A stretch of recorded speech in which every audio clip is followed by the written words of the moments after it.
What's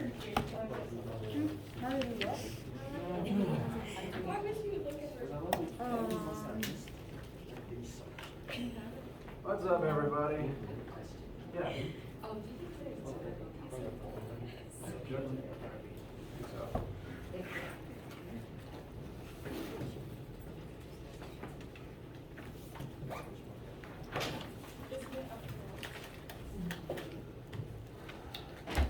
How you guys feeling? Good. Good. Nodding is good. That summarizes my weekend pretty well. Any random questions before we get started today? Did we talk like yesterday, Friday? Kepler law was mentioned in class by any chance? I didn't use Kepler's law. I've been teaching everything in ways that don't require it. It is useful though if you see it on the formula sheet, if you're familiar with it. Because some of the homework problems was like when I was doing them, they're required to use this particular. There are ways to do it without it. Okay. And that's kind of what I planned on showing today, Yes, sir. although ultimately it kind of comes back to Kepler regardless. So I've been teaching without it, but it's useful if you understand it. Yes, sir. I think I saw another hand.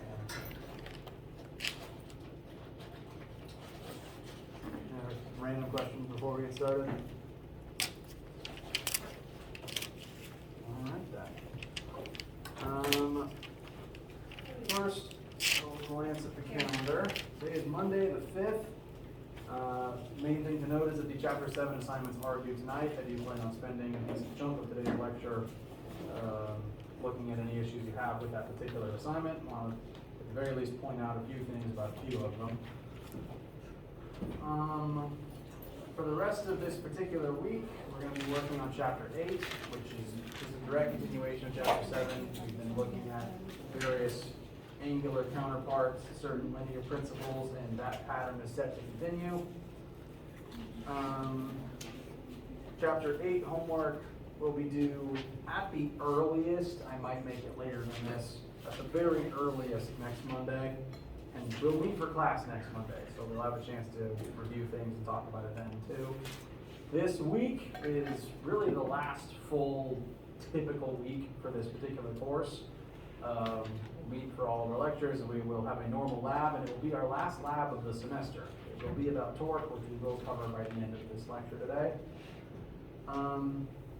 Next week is Thanksgiving, and we are only going to meet for a lecture on Monday. There won't be a lab next week, and classes are canceled Wednesday onward, so that'll just be the last time we'll see you that particular week. The week after that is when we will have Test 2. Test 2 will just be chapters 6 through 8, so by definition it'll be shorter than the first one. And I'm still kind of working on the format by which the test will be given, because I want to make sure that it is something that you can take quickly and easily when it's convenient for you, but that I can also grade it quickly and get it back to you soon. So, format, I'm still working on. I'll try to have an answer, a definitive set of instructions for you by next Monday, by which time I will also upload a bunch of study and practice stuff for you. I'm not planning it being very difficult. It will buy, what am I trying to say? Words are hard and I'm thirsty. And it's Monday. It will be shorter and more focused than the last test, because it's only on 6 through 8. So just momentum, collisions, and rotational stuff. That will take place during this week, but it'll be outside of class, so we don't have to rush through taking it within a 50-minute time period. We'll spend a lecture that week going over a few things, talking about the exam, doing preparations and study stuff and things like that. The last day we'll meet for class is December, Monday the 6th. And I like to spend the last day, one, talking about making sure you have everything you need for the exam, but two, it's the last day before Christmas, so I usually like to bring in fudge. I use my grandmother's recipe, but I try to bring something for anyone who doesn't like chocolate as well. That is the last day of class, and then it's the start of exam season. And because I get asked this a lot, because I keep forgetting unless I write it down, there are the exam times for Physics 1500. There's 3 slots, because I have 3 different 1500 lectures. This particular class is specifically assigned for Friday the 10th at 5:30 p.m. But since I'm giving the same exam all 3 times, I don't care which one you show up for. If for some reason one of them stands out as just definitively better for you or not. So if you do wish to attend C or E instead, email me. I'll make sure that there's just not too many people jumping into one session. Yeah, just let me know. I don't really mind if one's better for you than the other. That is the calendar through the rest of the class. I'll open up the floor for homework questions in a second. First, any questions about scheduling a calendar or anything that I mentioned in the last paragraph?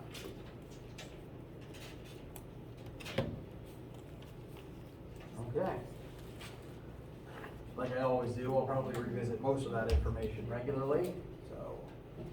And that's staying on the board because I'll forget otherwise. Let's talk about the Chapter 7 homework now.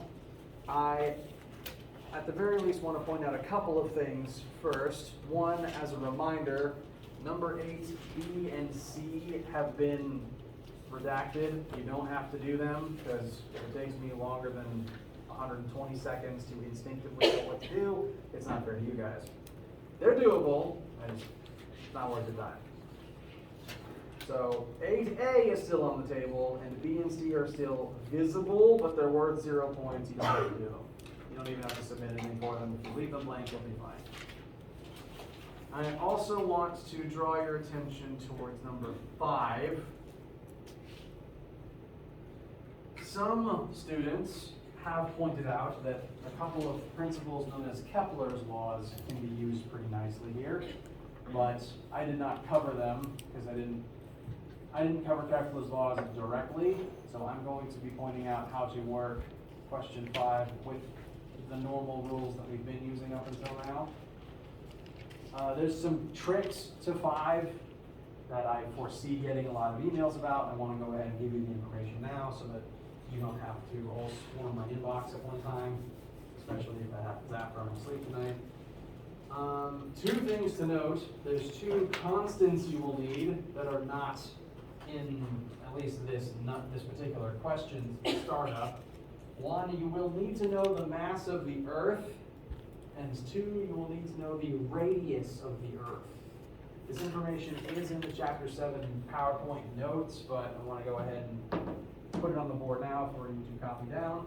I've also preemptively converted Earth's radius into metric meters.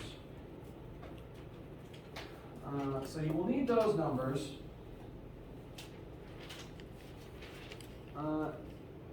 Additionally, you're only actually given 1 number in this entire question.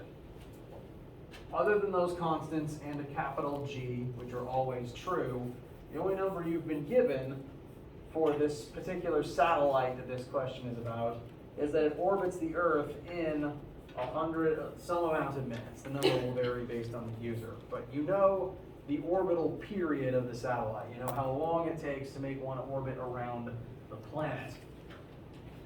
Now, Kepler's laws are on the formula sheet. You can employ those if you want to. Those will absolutely work. I also want to point out how to go about it, I guess, the old-fashioned way. The number that you were given, some number of minutes, I've got 117 up there, is functionally minutes per revolution, because it's the time it takes to make one whole revolution around the sun. Minutes per rev can be converted into seconds per radian. Once you have seconds per radian, that's just the inverse of your angular velocity, which would be radians per second. So it gives you a time, but that time tells you the angular velocity. If you have angular velocity, we can employ our set FP equals FC method that we used in lecture last time when we were looking at the moon orbiting the Earth. If you figure out angular velocity, that can go here. The R on either side is the orbital radius that you're going to solve for. The goal is to solve for R. Big G is a constant, which is in your notes. M2 is the mass of the Earth. Some people have pointed out that the question does not list a mass for the satellite. That's because you don't need it. Note that that mass is on both sides of the equation. It just cancels out. This tells us that any object, regardless of its mass, will orbit Earth at the same speed at the same height. Doesn't matter how big it is, if it's the same height and it wants to orbit, they all have to move at the same speed. Because gravity is the same thing that's pulling down on it. So I recommend this as a startup. You can find omega using this method, and you're going to solve for R. Once you have that R, there's one last trick though. Because all of the R's in these standard formulas specifically refer to the orbital radius, or rather the distance between the object and the very center of the circle it forms. You've been asked for altitude, which is the distance above the ground, but the satellite isn't orbiting the ground, it's orbiting the center of the Earth. So the actual R you're going to get there represents the distance between Earth's core and the satellite. It is not its altitude above the ground. To find altitude, you need to subtract out Earth's radius. You'd have to do that even if you used a different method to find this answer, frankly. So you definitely need this number. However you find R, you need to subtract that number from it in order to find altitude. We didn't do that when we were looking at the gravity between the Earth and the Moon, and not just because they're so far away, Earth's radius doesn't really matter anymore. But comparatively, satellites are so close to the planet that it makes up a much more significant chunk of that orbital radius. When you eventually work this out, say if we look at my sample numbers here, altitude is listed as 1.55 times 10 to the 6th meters, which is like a quarter, maybe a fifth of Earth's radius. Earth radius makes up most of the actual R value here, and it's only slightly higher than that actually, comparatively speaking. So for something this close to the ground, we need to take that into account. So that is primary tricks to be aware of with 5. Those are the constants you'll need. They are also in the Chapter 7 slides on the banner, not banner, Brightspace page, if you look them up there as well.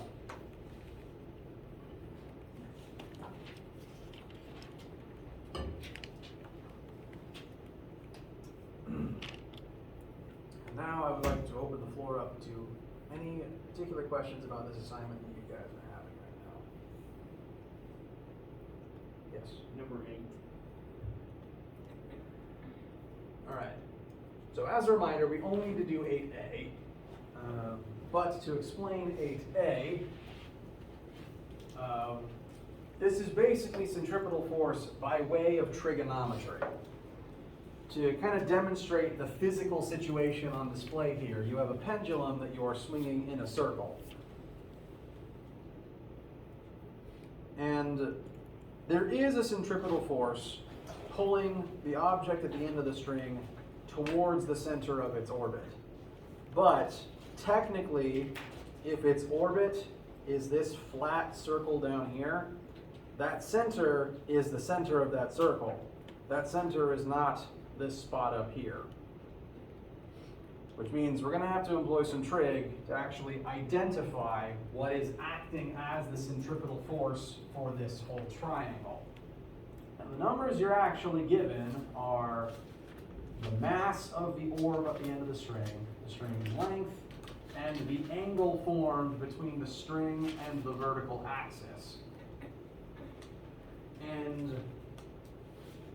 before I dig too much deeper into the work I already have on the board, I want to ask quickly, just off the top of your head, for this very weirdly shaped sphere on the end of this particular rope, what are the forces currently acting on it? Some real force has to serve as the centripetal force.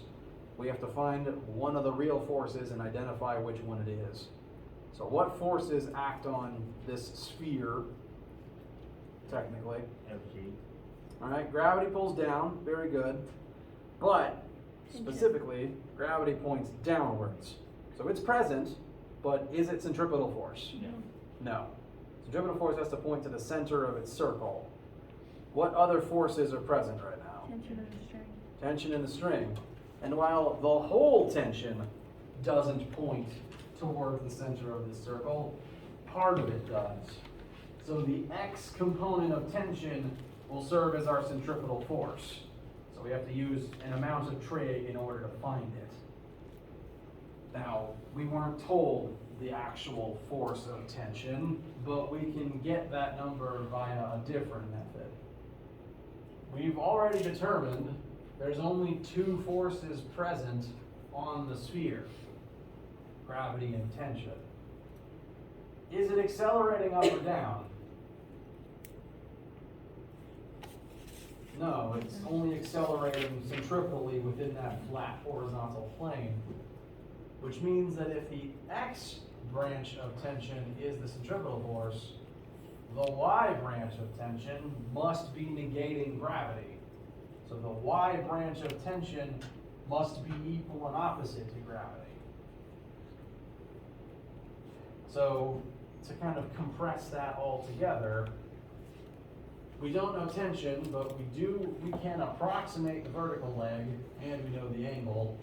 So we can figure out the x leg of tension with that information. Tangent of theta is opposite over adjacent. Therefore,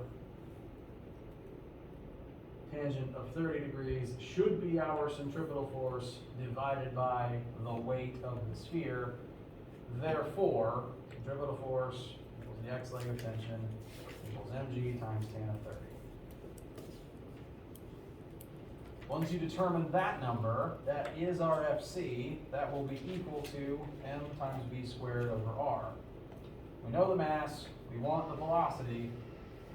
We gotta employ a little bit more trig to find r though, because the orbital radius would also be the physical distance on the physical triangle in this particular spot. But mercifully, the physical length of the string and all of its sides triangle is the exact same shape as the tension triangle, because they overlap. The tension is in the rope and they're both at that angle. We do know the rope length and we do know theta, so you can find that r. Once you use some trig to get that, a little bit there, solve for v. Now,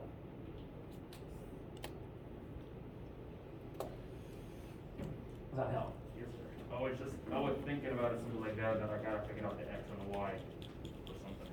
Yeah. Any questions about 8A? 8B and C don't exist. All right. Yes? Can we talk about number one? Number one. I forgot which one that is.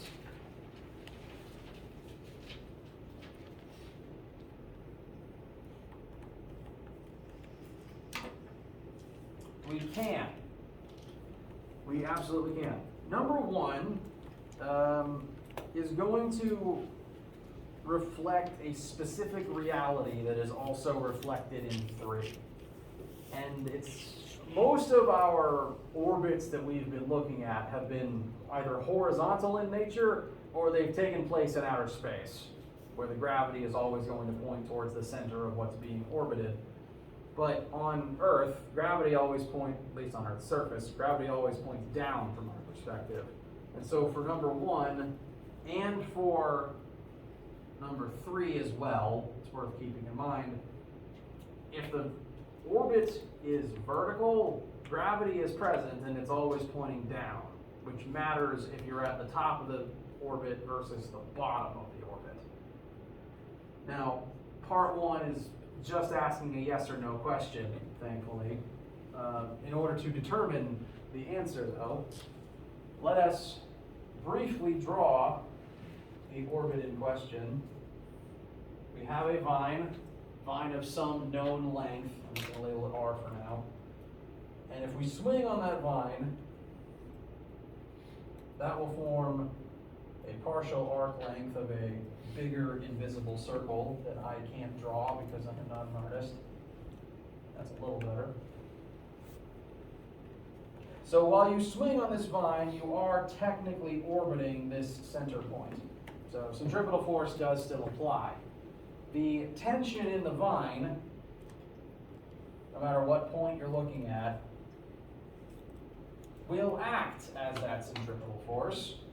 So tension will equal force centripetal.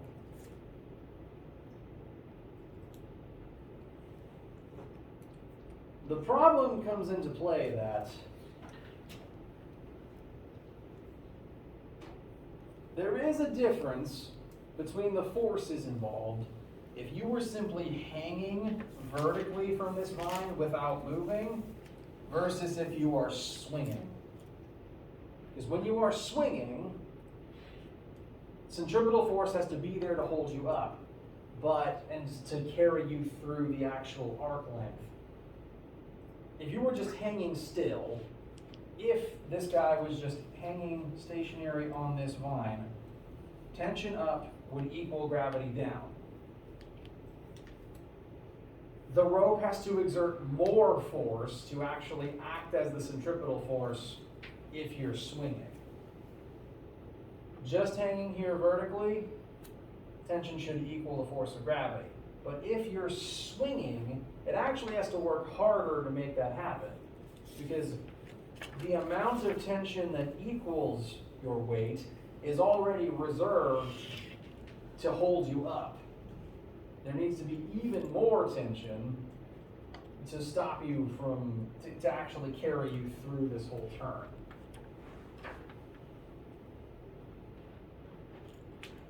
Does that explanation make any sense?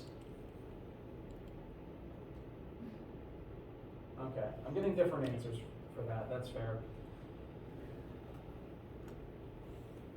I'm actually going to draw your attention to number 3 real quick.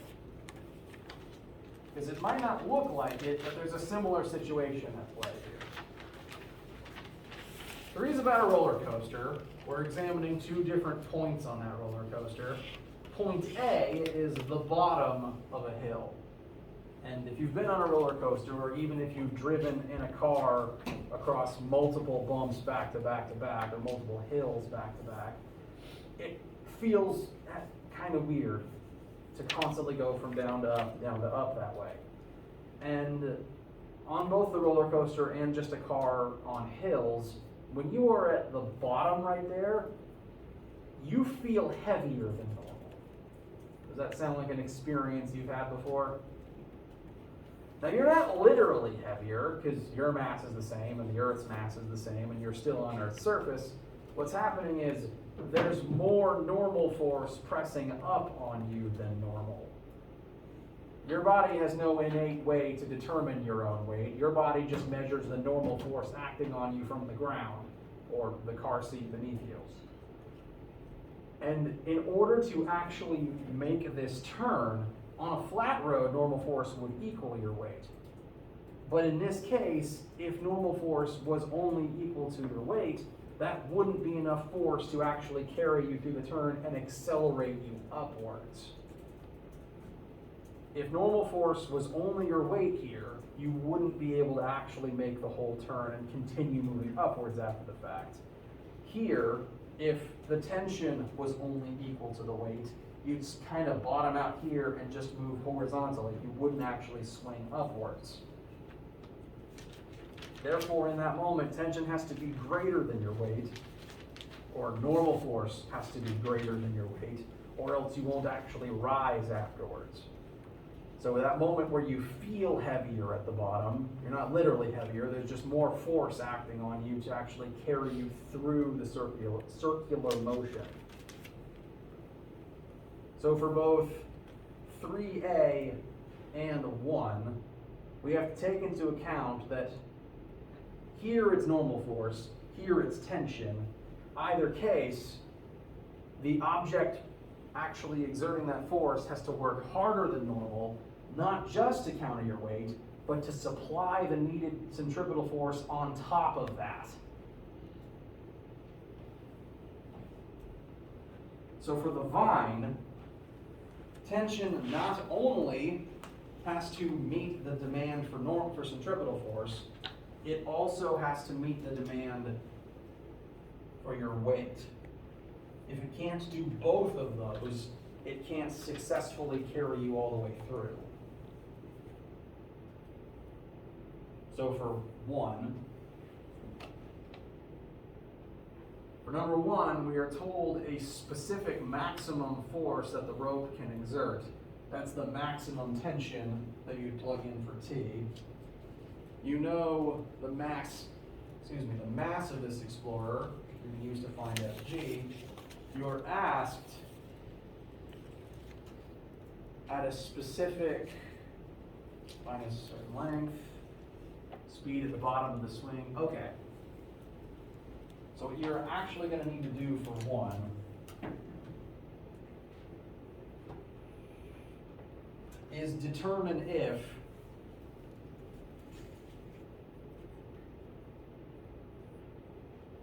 this summation is greater than, equal to, or less than the maximum tension. If this sum is greater than the maximum tension, rope breaks and you don't make it.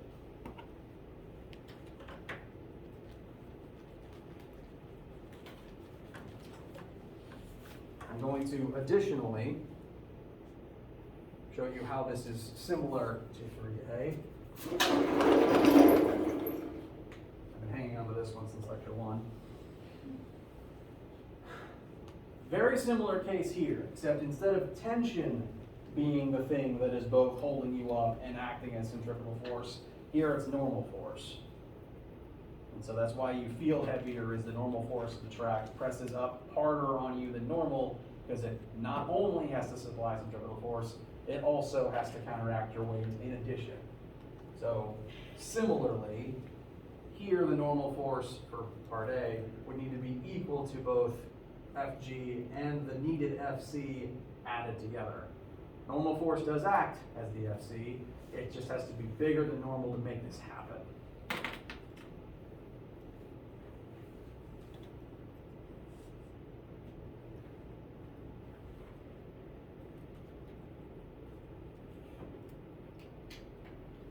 Does that help? How does that feel?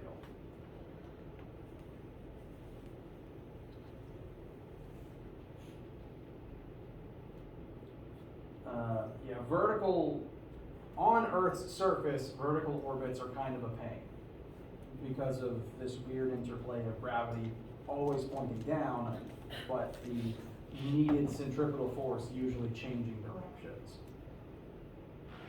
For example, 3B examines a different point on the track where you're going over the top of the hill.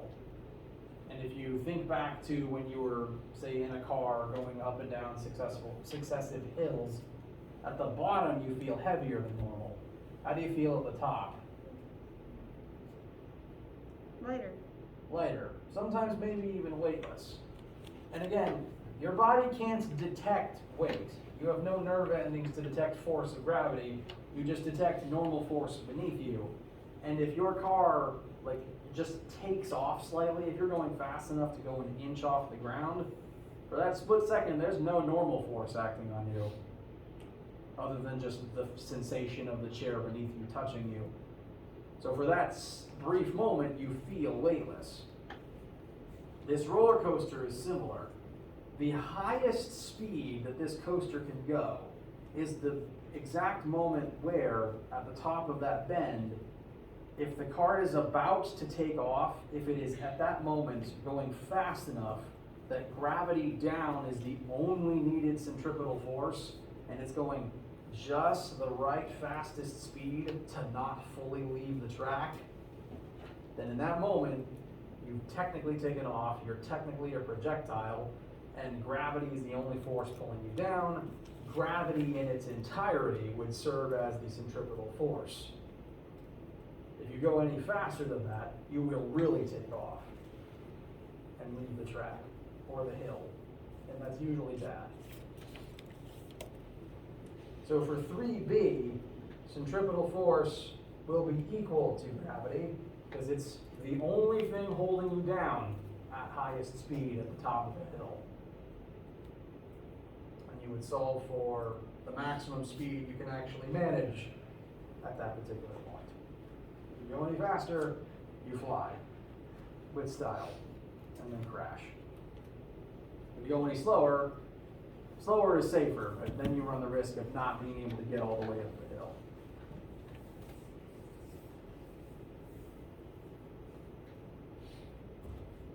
So how does 1 and subsequently 3 feel in their entireties?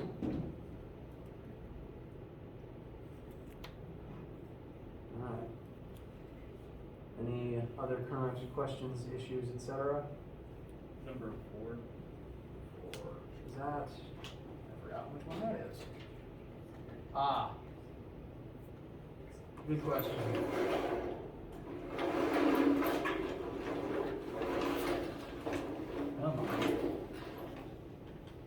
So 4 is a gravity question. You've got a third object placed between 2 other objects, and we know, at least, what we know about gravity tells us that object 1 will pull object 3 towards it, object 2 will try to pull object 3 towards it. Part A is simply, if object 3 is dead in the center, calculate the 2 forces and ultimately subtract them from one another because they're working against each other to determine the actual net force from these 2 gravity lines. You do have to subtract them because they are working against each other, and the formula isn't smart enough to tell you which one would have a negative sign. So you'll find 2 forces of gravities, set them against one another, find the F net as a result. It should always point towards the more massive object because that's the one that exerts more gravity. Part B is a little more mathematically rigorous, potentially. For part B, we're not putting object 3 dead in the center. We're putting it at some, excuse me, unknown point between the 2, some spot where the forces of gravity between them would equal out. In real life, this happens between all objects, including and especially in space. There is a point between the moon and the earth where their gravities cancel out and you can just kind of hover in place there very easily because you won't fall in either direction. The force is neutralized. And that's the point we're trying to find here. We know it should probably be closer to the lighter mass because the heavier mass exerts more gravity. It would need to be further away from the heavier one. The question is just by how much. We do know that the forces of gravity would need to be equal to each other, so as your starting point, I recommend setting them equal to each other. So force of object 1 on object 3 equals force of object 2 on object 3. Setting it up like this, conveniently a few things cancel. G's go away, and mass 3 goes away, which is nice. There is a problem with radius though, because if you were just trying to find 2 different numbers for radius and you just plugged in r1 squared and r2 squared, then that's 2 different variables and you can't solve them with one equation. So it will result in a quadratic, but the method I recommend is describing the 2 radii in terms of each other. Because you do know how far apart the 2 objects are. So if you set one of the 2 sides as r, the other side would be the full length minus r. If you plug those in instead, now there's only one unknown left. And it's, if you set it up like this, where specifically r is the distance between the heavier object and your target, which is how WebAssign wants the answer. I'm assuming that it'll ask it in terms of the heavier object, just how it's currently laid out here. Then just solving for r should tell you the one number that WebAssign wants. You're probably gonna have to fight a quadratic to get there though, because you're squaring a more complicated expression here. But thankfully, big G and M3 on both sides cancel, which means fewer giant terms you'll have to write down repeatedly.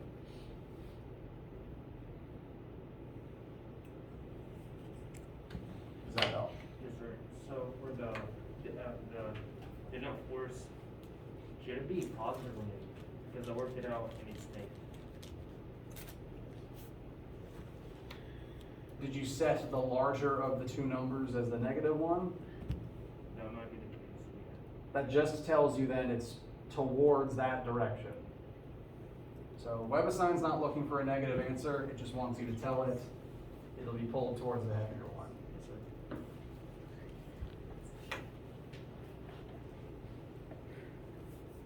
All right. Any other concerns? We've got about 10 minutes left, which I do want to spend at least introducing the concept of torque from chapter 8 to you guys, because that's what lab this week is about. So, as a reminder, I'll say it probably every day until the class ends. Send me any questions you have while you're working the homework. Be working on it sooner rather than later, because if you start at 10 and you send in a question at 11:30, I'll probably be asleep. So, keep that in mind. Let us now turn our attention to the very most beginnings of chapter 8. We're just going to talk briefly about torque today. I mentioned that chapter 8 is just going to be a direct continuation of chapter 7. We're going to continue looking at the angular counterparts to various linear concepts we've used up till now. Your formula sheet should already list several of these comparisons. You don't need to worry about memorizing or writing all of these down yet. I'm just showing the things that are to come. For today and for lab this week, we're only going to focus on one of these pairs, and it's the one that I've got over there on the corner already. We are going to look at the angular counterpart for force, and that is defined as torque. Now, I believe I've mentioned the concept of torque before, and you've probably heard it before outside of this class. I think car commercials quote like torque or torque brake horsepower as a statistic when they're trying to sell you something. The formal definition of torque that we are going to use is it is a force exerted at some radius from an axis of rotation, and whereas linear force creates linear acceleration, torque, which is angular force, creates angular acceleration. If you want to make something move in a straight line, you will exert a force in a straight line. If you want to make something turn, you will exert a torque. As an example, let us look at the wheel. If I was to just make this spin, I would probably grab the wheel by the edge and exert a force in some direction.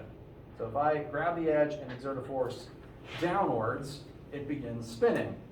But notice, I applied a linear force at a distance from the axis. So this R is the distance and the force I exerted is the force. You multiply those together and that will tell you the torque that I exerted. You have to use torque to make something turn. To make something turn, you always exert a force at a distance from the axis of rotation. Note that if I am exerting forces on the axis itself, so at a radius of 0, just on the axis, which for this tire would just be on these handles, Will this ever make the wheel spin? No. No. No amount of force applied directly to the axis will make it spin, because my applied radius is 0. 0 radius means 0 torque. I'm exerting force, I'm moving it linearly, but to make it rotate, it has to be at some radius away. It can even be at a half radius, and that will still make it spin. The radius just can't be 0. And I guarantee you that you have used this, you have created torque every single day of your life since you started walking and using your hands to manipulate the world around you. Because at least most days of your life, you've probably opened a door. Notice that, at least Western doors, the knob is always on the opposite side as the hinge. That makes it some radius away from the axis of rotation, which is the hinges. If I grab either the knob or even just the far side of the door itself, and I exert a pretty average amount of force, let's just call it 5 newtons, it's pretty easy to manipulate the door. If I reduce the radius at which I apply the force, and I instead push where the hinges are attached, that's a lot harder. And I encourage you to try this yourself. You've probably noticed this before. I'm putting words to it now. The greater your applied radius, the more torque you generate, even with the same amount of force. This is largely one reason why humans invented tools, because a surprising amount of human invented implements, including but not limited to wrenches, screwdrivers, hammers, baseball bats, crowbars, golf clubs, tennis rackets, any implement that is long, was designed to utilize torque for something. Wrenches are probably the most obvious example. Who here has ever tried to tighten a bolt with your bare hands? Is it fun? No. The wrench was purpose-built so that you can apply the force here, some radius away from the actual axis of rotation. The downside is you do end up needing to move your hand over a greater distance. This arc length of swing is more than your hand would move if you were just trying to crank it bare knuckle. But it takes a lot less force to get the same result.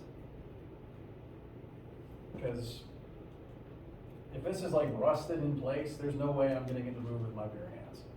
The wrench though, same force over the radius, might actually start to move. Crowbars do this. I don't recommend trying to deadlift a manhole cover, but it's intentionally supposed to be hard because most cities don't want people just opening the doors to the sewers. But if you use a crowbar, apply your force some distance away, the lid will lift and you can slide it out of the way. So every part of your life tends to involve this somehow.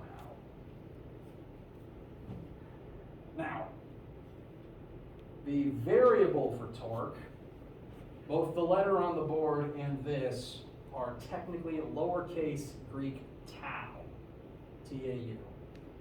I think uppercase tau is, sometimes I think it's depicted as just a T, but I tend to depict it as a T with extra little brackets on the sides.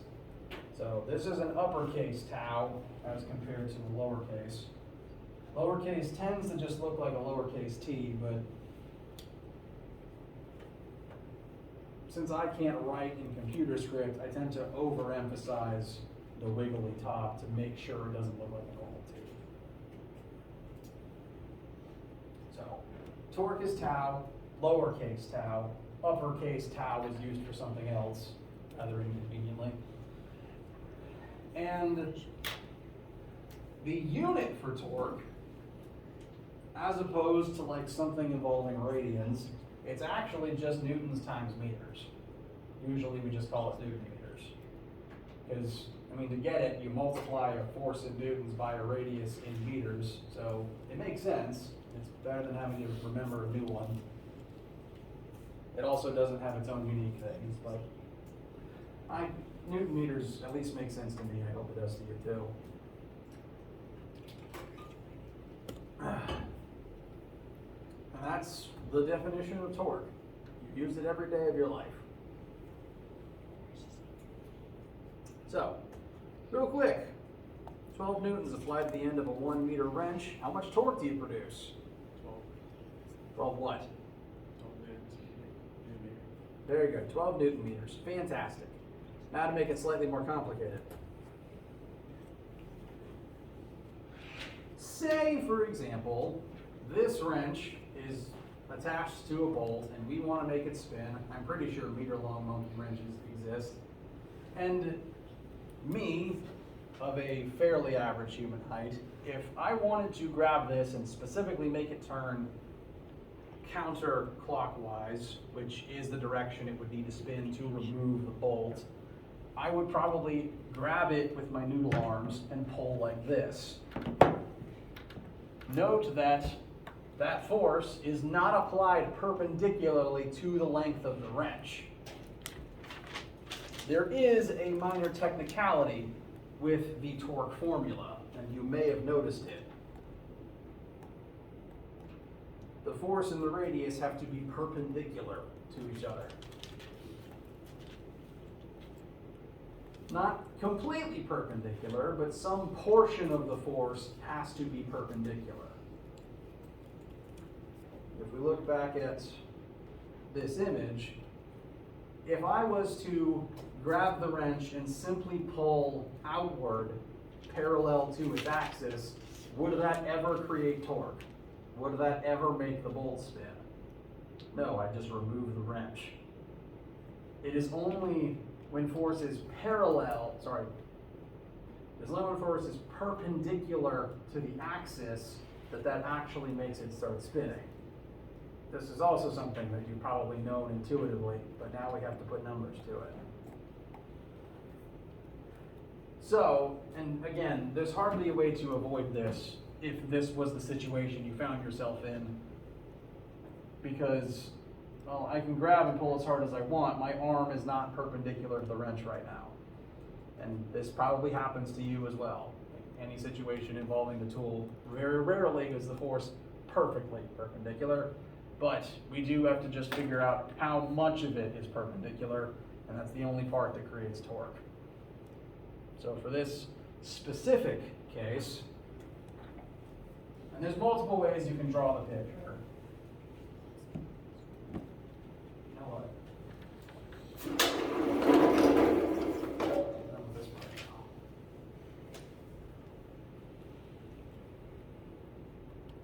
I recommend breaking the force up into a parallel portion and a perpendicular portion, and drawing it right there on the image. We know which angle goes where.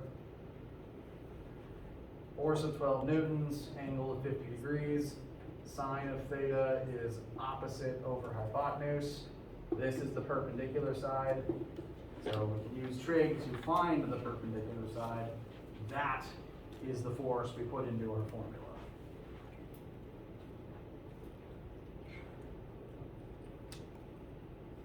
Now for lab, this won't play a huge role because lab is actually going to be about seesaws. Again, another thing you've probably used, at least when you were a kid. In order to balance a seesaw, the torque on one side has to equal the torque on the other. And we'll prove that later today, or later this week if you don't have Monday lab. Any questions?